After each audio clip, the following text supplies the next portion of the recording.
Welcome to the Advanced Sports Analytics Show here on RotoGrinders, brought to you by Jock Market. Stop throwing your money away. It's time to check out Jock Market, the app where daily fantasy becomes a stock exchange. Buy and sell shares of players in real time for real money. Download now for a 100% deposit match up to $50 using the promo code GRINDERS. And get this, if you don't turn a profit this week, Jock Market is running back their first market guarantee to cover your losses this week. So download Jock Market in the app or Play stores, or check out jockmarket.com. That's JOCKMKT.com, and use the code GRINDERS for a 100% deposit match up to $50 on your first deposit. I'm Jordan Cooper, aka BlenderEd, BlenderHD, if you want to follow me there on Twitter. Join with the man behind the dials, the man behind the numbers, the man behind the hamster wheels that run Advanced Sports Analytics. It's Stewart Gibson for another week of stacks, correlation, leverage. This week is not that many good games. Yeah. We only have two games that have a 50 plus total, and that's just at 50, the lowest at 41. 11 game slate. A lot of the top teams are not on the slate. And then we have teams that are on the slate that aren't necessarily playing their best or their starting quarterback even. On weeks like this, Stewart, I think I asked the same. It was very similar to last week where we only had like one game that was like that far above anyone else's. Do your tools show that like it's much more spread out on what teams would eventually be like the top stack percentage on the slate?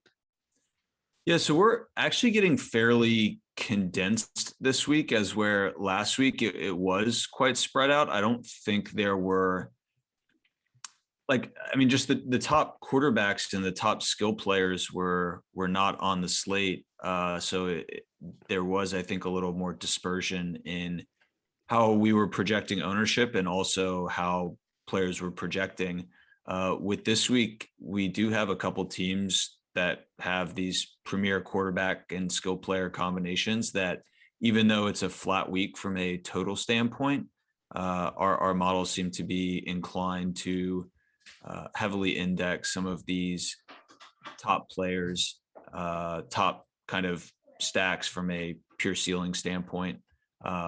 And that's a lot due, Stewart, to the fact that, we do have like two teams that are more than a touchdown favorite, one team that is a touchdown favorite. So is it more leading to, we'll get to it, but like the Bills have a 31.5 implied total. The Cowboys have 29.75 currently. So even though like the Bills are the biggest favorite on the slate, they're a 14.5 point favorite over the Jaguars. Are we talking about like it's more condensed towards the high implied total teams and not necessarily the highest over under games? Specifically with the Bills, like I'm actually referring to different teams. But sorry, Buffalo is showing up pretty solid. There's really, I think there's no need to be coy about it. There's really the three like premier teams from just a combination of skilled players and quarterback, Buffalo, Baltimore, Kansas City. So they actually are showing up as three of the top four teams. Seeing pretty condensed kind of preference for those squads. The ownership is gonna lean that way, but and which is so much like injuries and COVID and whatever with some of these premier quarterbacks, not even premier quarterbacks, but the starting quarterbacks of teams. I think there's just like a pretty, at least our numbers are seeing a pretty distinct cliff once you get past like those top three teams. And there's a fourth team in the mix there that isn't kind of one of the premier teams that's showing up for us. But I think in these weeks where there's not a team that's standing out from a clear like Vegas standpoint, sometimes at least our numbers are trusting the teams with the supreme talent. And I mean, those teams are also correlating with some of the higher totals on the slate. We just don't have the 53 plus total games like we had in previous weeks. I think in general, like my stance is going to be to just try to load up on some of these premier stacks and try to get contrarian elsewhere. Okay, with the fact that we really don't have like a multitude of high total games to go over, I think let's do a little bit more of a free form format for this week's show with the pluses and the minuses. I would think based on ownership and probably based on your tools, let's talk about Minnesota at Baltimore. That's a 50 total. The Ravens are a 6-point favorite, 27.5 implied total, 22 for the Vikings. Based on projections that I'm seeing, we have some ownership on Cook, some on Andrews, not much, single digit in some of the skilled players. I think Lamar Jackson is going to be one of the highest owned quarterbacks, which is obviously going to drag guys like Brown and Andrews or even Bateman, up in ownership because, people will want to stack. But I have, based on my numbers, from a projection standpoint versus ownership, as a minus game. Do you see it differently? Are you more likely to play a Lamar, Brown, Andrews, Cook type of team, or Jefferson or Thielen? We have Sammy Watkins as questionable. So like that may cut into, maybe Bateman's snaps. It may cut into some, target share for Brown and Edwards. And do you believe that, Baltimore is passing above expectation in comparison to the past? But do you think that some of the ceiling in this game is kind of wasted away on if the Ravens run the ball a lot? Yeah, so I have a kind of a single plus, small plus on the game. I think you're correct. Yeah, Jackson could be the most owned quarterback. I just think given the projectable value for him and, Andrews to me really stands out as like the he fills that tight end kind of position, has, I think, a really strong projection this week. It is a spot where I think I'm willing to, I'm not going to say go massively overweight on, but certainly I'm not going to be avoiding the game. We currently are not considering Watkins projection. So I do think you are right in that some of that stuff could change. Like if Watkins gets ruled in, could see some, dispersion of targets between like Bateman, Andrews, Marquise Brown. So I do think that is something to keep an eye on. Most of the value in this game from the projections that I'm looking at, which is not just like the blitz and not just gridiron IQ, just from around the industry, is that at quarterback, like it seems like this game stack type of situation. If you do a 3+1, a skinny 2+1, or just a single or whatever, a lot of the value of this stack leans heavily towards Lamar Jackson and not necessarily on the pieces that connect to him.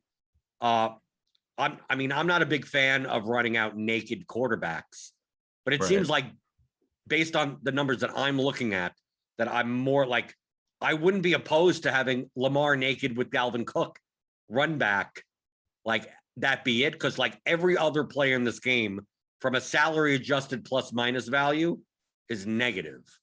So it's like, am I going to make up enough points from Lamar Jackson himself for the kind of lower ceiling probabilities from the other players? So that's the issue I have with this game, is that the value is on Lamar and he's going to be the highest owned quarterback.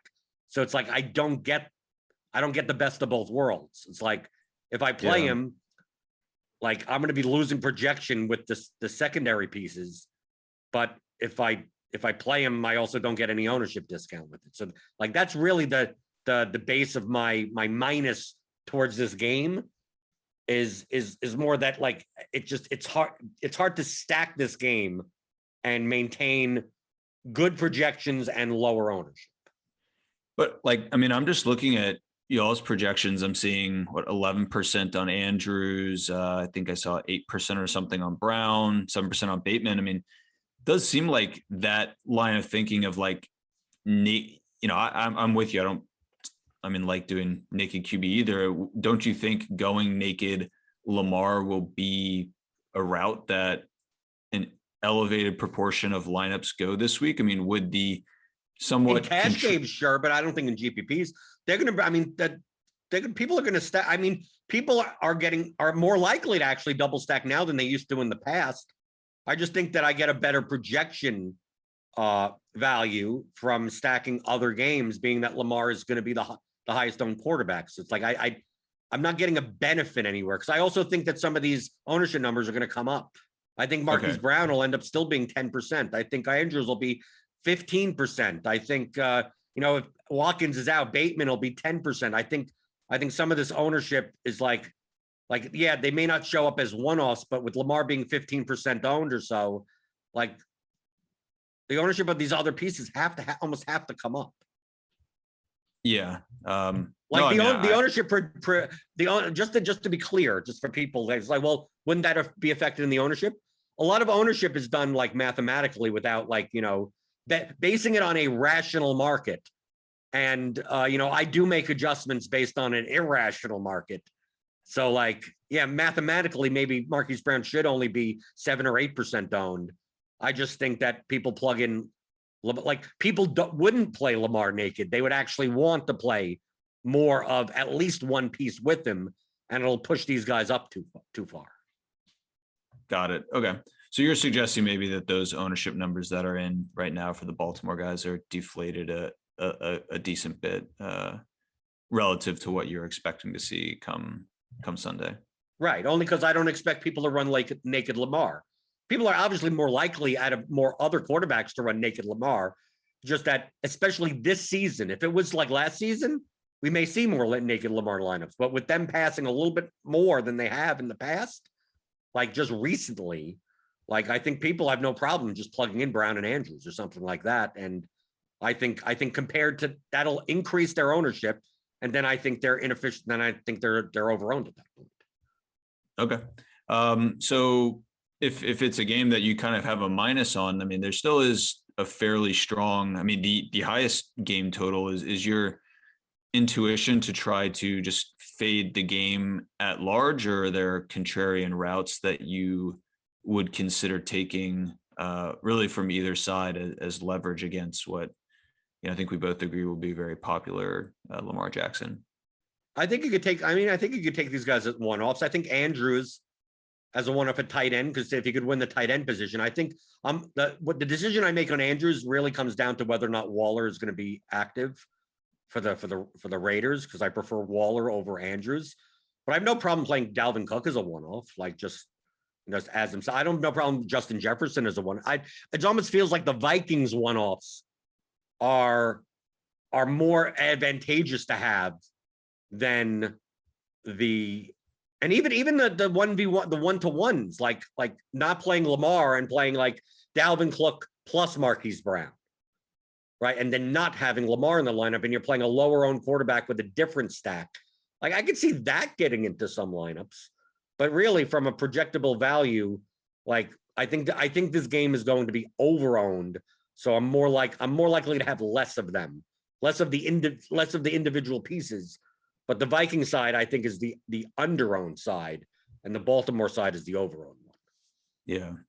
Yeah, it's a tough spot. I mean, like naturally running backs make for good fades against passing stacks, but who knows what Baltimore is going to do at running back. I guess to me, it feels like if Brown or Andrews goes off, Lamar is like one of these guys that any value he can get out of passing the ball is really just, it's just icing on the cake. Like, I guess my concern would be that if Brown or Andrews goes off in a, tournament winning way, wouldn't it just be highly likely that Lamar is a necessary piece of those lineups that succeed, as not if he doesn't get rushing touchdowns. Yeah. Right. I mean, they can run the ball in 2 or 3 times without Lamar, and Marquise Brown still has a 6 for 170 and 1 touchdown game, and Lamar's not the highest, QB1 on the slate. I mean, it's still possible. It's more in relation to the ownership. It has nothing to me. Like, if this game was lower owned, then yeah, I'd have no problem with it. Just that when everything is kind of more spread out total wise, like I'm more inclined to get off of chalkier players unless it's worth. I find another team. I think the Ravens are going to be just as owned as another team. And I'd much rather, like just to put it into perspective, I think Josh Allen's a better play on the slate than Lamar Jackson. And they have the highest implied team total against Jacksonville. And I think from a projectable value, let me go to the Buffalo Jacksonville game. Like, I'm seeing, obviously Josh Allen's probably the second highest owned quarterback. He's 8,200. He's expensive though. I think this is a week where a lot of people are going to try to go cheap at quarterback because we have some options cheap at quarterback. And I think that'll limit Allen's ownership at 8,200. And then taking a look at Diggs, 9.5%, Beasley, 11.5%, Emmanuel Sanders, 1.9%. Zach Moss, obviously, is a running back. I mean, the most owned player in this game is going to be Dan Arnold, still at 3,400. Like, why don't I just play an Allen double stack and at possibly lower ownership or at least similar ownership? And I think the path of the Allen double stack getting there is much clearer. Like, Lamar could be vultured in so many different ways, but like, if Allen puts up 340, 350 and 4, like, what else do I need? Just grab me 2 pass catchers and run me down. And you could even use Dan Arnold as the run back and just, if you're going to punt a tight end anyway, well, there you go. Well, you could just punt with him and play a 3+1 like that. I think this stack it's going to be like probably the second highest owned on the slate, but I actually think it's under owned in comparison to the Lamar stack. Yeah. Yeah, no, I mean, as discussed at the top of the show, I mean, these are one of the 3 kind of power teams that, I have kind of plus grades on. Man, are we at all nervous about? We touched on this in the Substack article last week. Like, I mean, Diggs's role and just efficiency as well has it just hasn't quite been what it was last year. He actually had last week had a season low, 16% target share. I mean, do you see Diggs as a necessary piece to stack with Allen? No. Okay. I mean, it's not necessary. I just think in this game, I'm talking about the difference between a rational market and an irrational market. I think people that there's going to be some ownership discount on the fact that they're 2 touchdown favorite, and people have this thing of like, well, they're going to blow them out. I don't want to play them. Not realizing that if they blow them out, they probably scored 6 touchdowns in the process. And I want those points. And secondly, just for the fact that Diggs has not produced as expected this year, will lower his ownership at 7,700. More people are going to play Tyreek Hill in that range. And, just if I told you that Diggs went out and had 10 for 150 and 2 touchdowns, is anyone, are you surprised if this was week 1 of the season and that happened? Like, people would look at this and go, why aren't I playing Allen plus Diggs plus Beasley, to double stack? I mean, I think that type of that irrationality will keep the ownership down in comparison to other stacks on the slate. And with them having the highest team total, like, just keep it simple, stupid, and just like Josh Allen double stacks, like you're never wrong playing them. Sometimes sometimes they don't work out, but like, it's not like I have to make a case. Like, what's the case do I have to make if the Bills put up 42 points with Josh Allen throwing for 5 touchdowns? Like, Like that's well within the range of outcomes in comparison to other teams on the slate. It's very similar to saying with Mahomes, right? Like, why bother trying to play like 5K quarterbacks where it's like, I'm just going to pay 8,200. I'm going to play the Bills double stack and come run me down with your other team. So like, that's my thinking behind it. And I think people are going to galaxy brain themselves off of this and not just take the highest ceiling team on the slate. Yeah. No, I like it. I mean, I like the approach of going expensive at quarterback this week. Yeah, Allen makes a ton of sense. We have Beasley popping as kind of the just best with consideration for projection, cost, ownership, et cetera, popping as a strong option. Diggs looks fine. I mean, it's just he has yet to have like one of these big, not even talking about like looking at just looking at fantasy points scored, but really just like target, he has yet to get like huge target share games. I think he's over 25% only twice on the year so far. He topped that number. I'm counting five times in the first 8 weeks last year. If it were kind of the same roster, same makeup, wouldn't think much of it. But the insertion of Sanders, I know Dawson Knox has played a more impactful role, and he's out of the mix now. So maybe you can project a little extra for Diggs, but it is concerning. But yeah, I mean, known kind of one of the highest ceiling guys at the position, and the Allen Diggs stack, even though it has yet to kind of pay off in a huge way so far this year, probably has as much of a ceiling as any on the slate. So do you have another game?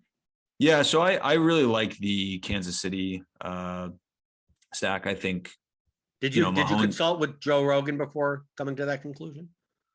No. I don't know if you saw. I don't know if you saw that what's been going on with Aaron Rodgers, but like this game would have been, Stewart, the most popular game on the slate if Rodgers played. But this total opened at 55.5, and now it's down to 48. The Kansas City Chiefs are now a 7-point favorite at home, 27.75 implied total for the Chiefs. But the Packers still have 26.75 implied total because the Chiefs defense isn't all that good. Are you looking at this game from a Mahomes, Hill, Kelsey type of perspective? Are you looking more like $4,400 for Jordan Love is insanely cheap for a quarterback on DraftKings?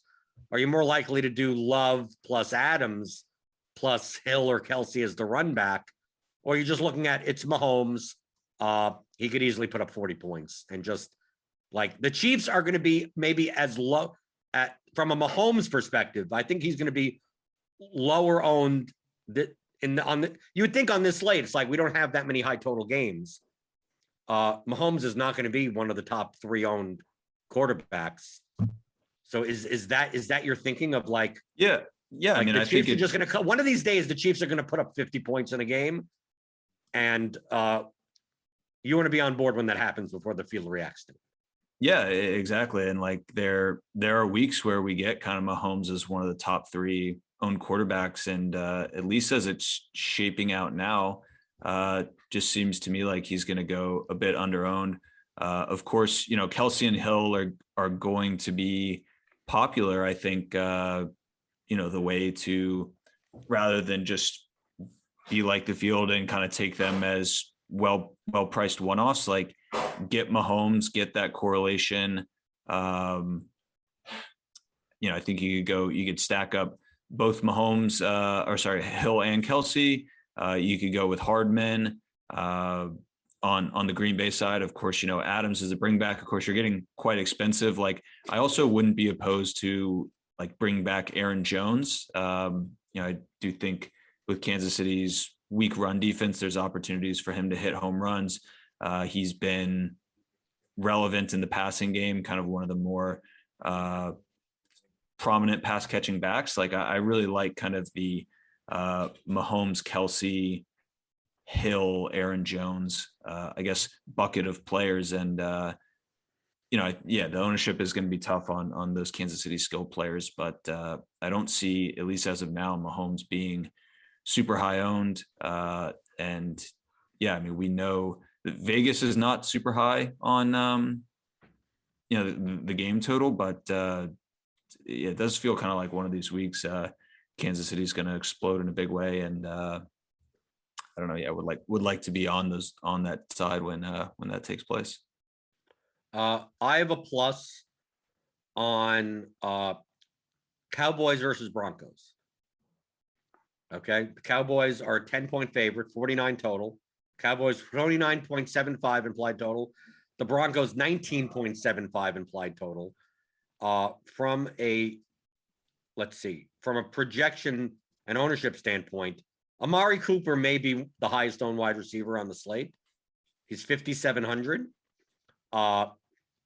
Zeke Elliott, we have a fairly weak running back pool this week. We have him at like over 20% ownership. The thing is that on the opposite side, on the Broncos, like all single digits.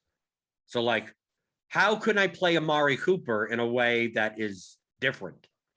Well, why not play him in the stack? I mean, Prescott coming off of an injury.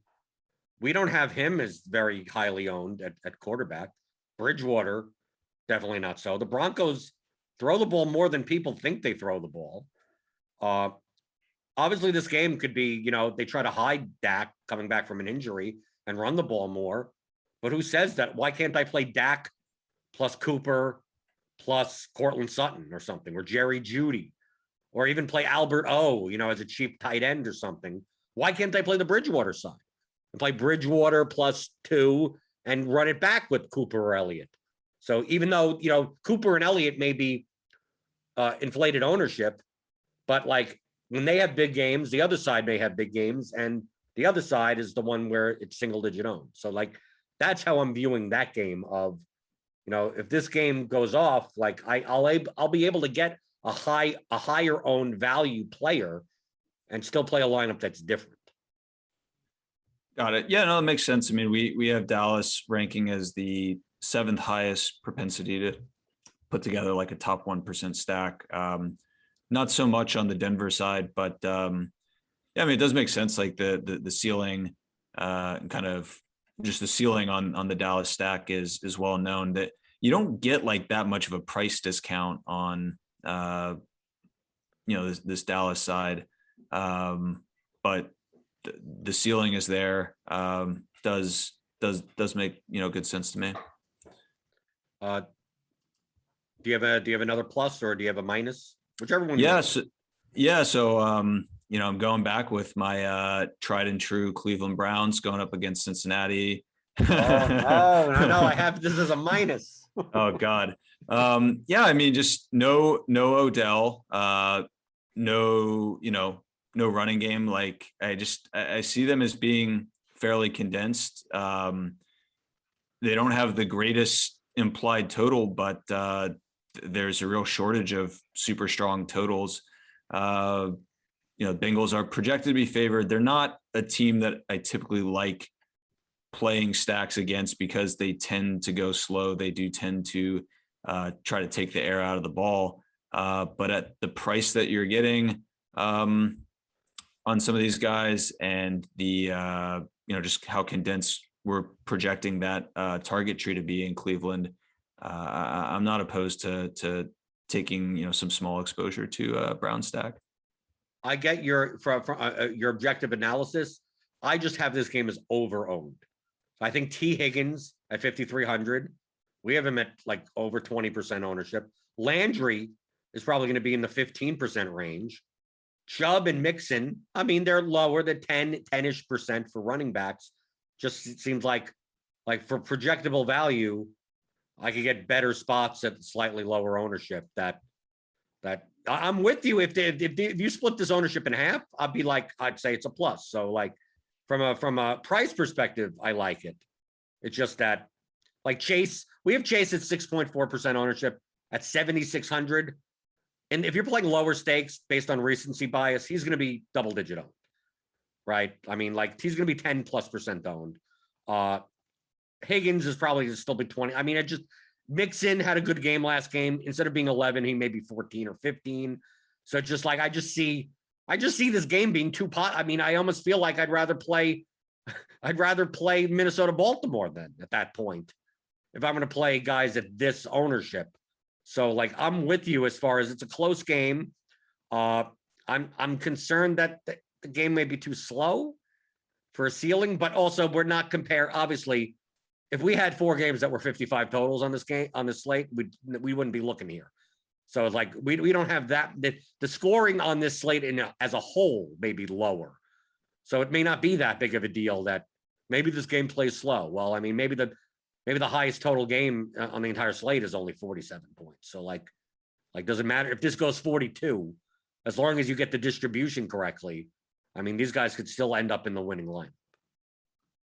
Yeah. I mean, I guess it's going to be popular at the skill, like at the skill position, but I mean, are you expecting Baker to generate significant ownership? No, but Burrow will though. Burrow will be owned.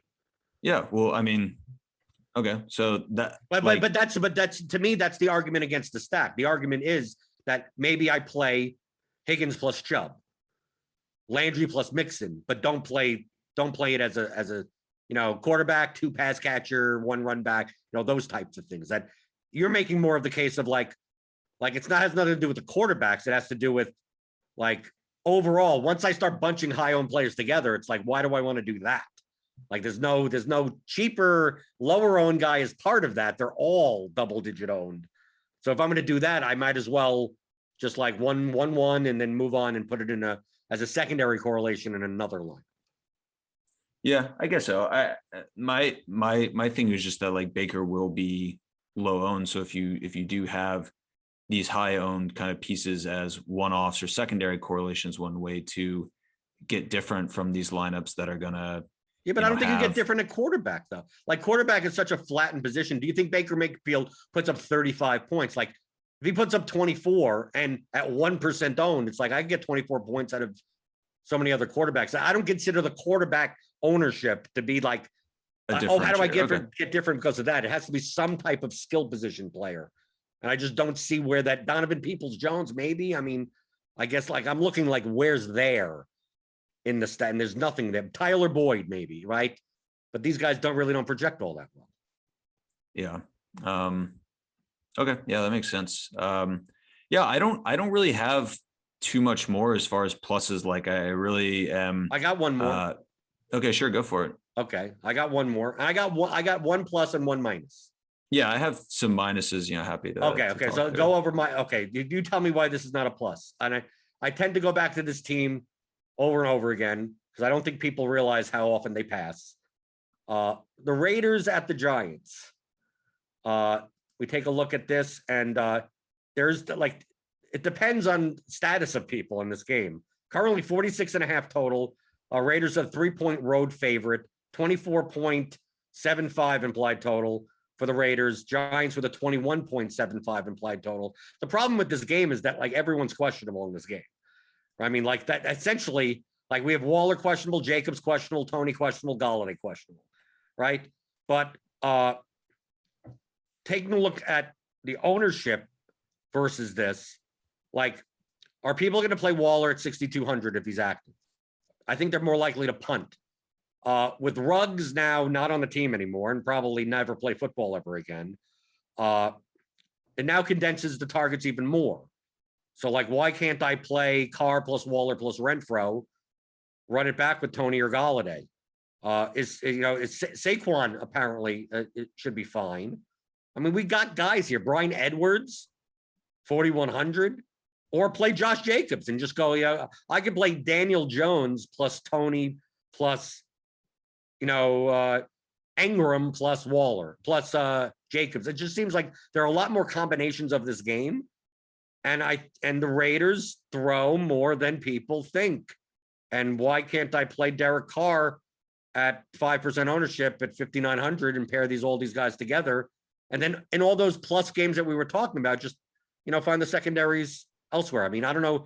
I'm more likely to play this on the Raiders side, but what does your numbers show as far as this game reaching its top stack potential? Yeah, so we actually have it as a pretty good game. Actually, just both sides kind of just below this top mix of Baltimore, Kansas City, Buffalo. We have, let's see, we have Giants and Raiders more or less neck and neck. We're working under the assumption that Waller will not play, so are particularly high on Renfro and Edwards. Obviously, if Waller is ruled in, I think things will shift around. Right. And just to be clear, on my side, I have Waller in. Okay, gotcha. Yeah, I mean, if he's in, like, I think naturally stuff's gonna shift towards him and probably one of the other receivers, either Renfro or Edwards. So that, I almost that would want be him my, to be out, because if he's out, I could play Foster Moreau at 3K. Yeah. I imagine if he's out or trending in that direction, like Moreau will get pretty good. It's hard to kind of project on how ownership will shake out if Waller gets ruled out or is trending towards out leading into the game. It would seem that Moreau would get insane amounts of ownership if we get that news by Saturday afternoon. The thing is that I almost don't care, because people don't like playing Derek Carr. People don't like playing Raiders stacks. So, like, how do I mitigate a high tight end, cheap tight end ownership? Well, by playing the stack with a run back of, Tony or Galladay or one of these guys. And it's kind of the same mentality I had with Amari Cooper of like he's the best wide receiver value. How do I play him in a different way? So, like, with Moreau in, obviously it makes the stack even cheaper, right? So, like, it makes it even more appealing. But I like it with Waller in. I mean, the offense is probably going to be even better with Waller in. Yeah.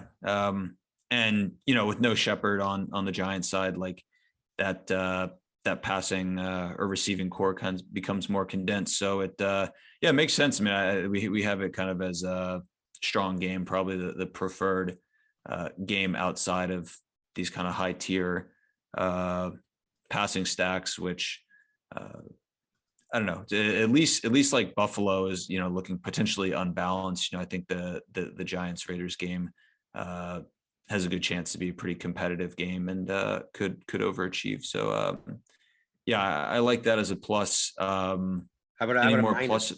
You say you have some minuses. Yeah, I do think the Miami Houston game in general is going to go a bit overowned, especially on the Miami side. Especially now that Parker has been ruled. Is doubtful now. Okay. I believe I saw he's doubt. We currently still have him in our projections, but I think. Yes, you're right. I did see that. But the only reason I'm saying that is because with Parker out, that makes it more likely that people stack Tua with Waddle and Gesicki, because the targets get more condensed. Yeah. So I would like to be underweight on really both, like this game as a whole. I think Houston will get not like big ownership, but certainly a little more than we have seen in recent weeks with Tyrod back. Would prefer to avoid that. And I like the Cincinnati side, but really the Cleveland side rather, but really not interested in all at stacking the Cincinnati side. I think the ownership is just going to be a bit high there. So that's one I have under on. What are your thoughts? I have a minus on the Chargers Eagles game. Yeah. Eckler is going to be one of the most high owned running backs. Goddard will get some ownership at tight end. People do like playing Jalen Hurts. I think there's a case to make a leverage choice by taking the leverage off of Eckler and playing the Herbert Allen Cook type of stack, and then running it back with a Devonta Smith. It's just that the way these two teams are playing, it's quite possible that this game is 70% running plays. Like that, I know that the total is up at 50, right? Chargers are 1.5 point road favorite, 25.5 implied total. Eagles 24.5 total. And this game could turn into a shootout. I mean, these have all the pieces to turn into a shootout if they choose to throw the ball. But at the ownership here, like, do I want to play Boston Scott? I mean, Rager is probable. I mean, Hurts kind of spreads it doesn't throw the ball much, and then he spreads the ball around. I mean, I see so many landmines in this game. Like I see the upside, but I also see like, yeah, I'm going to take a shot on a 2% on Mike Williams at 7,100 and see him go 3 for 50 for nothing. And just like, this game ends up hitting its total, right? I could see this game going, 28-21. Eckler has a touchdown, and Jalen Guyton has a touchdown, and Boston Scott has one rushing touchdown, and Hurts has a rushing touchdown. Like, it's all spread out. And you're sitting there going, yeah, 49 points got scored in the game, and no one got there, right? And no one got, like, you may have some guys with 18 points and be like, okay, they're viable to be in the winning lineup, but outside of Eckler, like, who's going to be one of the most high-owned running backs, it's like where do I go in this game? Yeah, or you get stuck with like Keenan Allen, like 6 catch, 80-yard, no touchdown game. I have minuses on both sides of this game as well. Particularly, I mean, Philadelphia, I think, is just going to get a ton of ownership, right? Like, people just, like you said, really like playing. I don't think a ton. Only because we have Lamar. Only because we have Lamar in that price range where Hurts is. Yeah. I mean, that's gonna. I mean, when we have Hurts at 6,700, and you could just spend 600 more to get Lamar Jackson, I think more people are going to do that. But still, we have in our ownership Hurts as the 4th highest owned quarterback, behind Lamar, Josh Allen, and Tua. There, so like the fact that Patrick Mahomes we have currently projected to be lower owned than Jordan Love. Yeah. To me, that just. In kind of running some stuff like that kind of is appearing to be the spot to exploit, at least in our numbers. Be interesting to see if that moves around over the weekend with some of these injury news coming across. If that moves totals with no Waller, if Waller were to not play, man, it just feels like going like Kelsey, Mahomes, and then either going up to Tyreek or down like Hardman or something. Just feels like kind of a slam dunk. But that would be I think where I'm gonna look a lot this weekend. Which is funny to say, because if it wasn't for Rodgers, being on the COVID list, like, we would be talking about that game the most because it would be the highest owned. Yeah, and right with Rodgers out, I think it just kind of is going to sour people on the Chiefs. And like you said, I think people are going to be interested to play Jordan Love, who, I think makes a ton of sense from a cash game standpoint, just given his price and, what we expect him to do with his legs. But I don't know. We have seen some of these, guys like Jordan Love, Fields, Lance, let down in kind of spots where we're optimistic, let down from a tournament standpoint. I think my preference would be to, go for Mahomes at lower ownership and kind of pass over. Fairly popular, obviously very cheap, but certainly fairly popular Jordan Love. Okay, and you'll be sending out some of these stats in your Substack. Yep, correct. Every week we'll have Substack coming out. We'll send that out later today with the tables that I'm looking at kind of for this show, as well as some context and commentary around what some of the numbers mean, some ways to consider the metrics that are available, and how we might want to think about structuring lineups here on Friday. Understanding that, of course, things can move around as we get close to Sunday, but still think it's good to kind of take a early look and get a feel for how we want to approach building lineups moving into the weekend. And if you're watching this on YouTube, feel free to give a thumbs up. Give me some thumbs. While you're here, subscribe to the channel. Hit the notification bell to know when we go live here on YouTube. And you can always catch this show if you're watching on YouTube. as part of the RG Daily Fantasy Football podcast feed. So go search on iTunes or wherever you get your podcast for the RotoGrinders Daily Fantasy Football podcast. And feel free to rate and review on iTunes.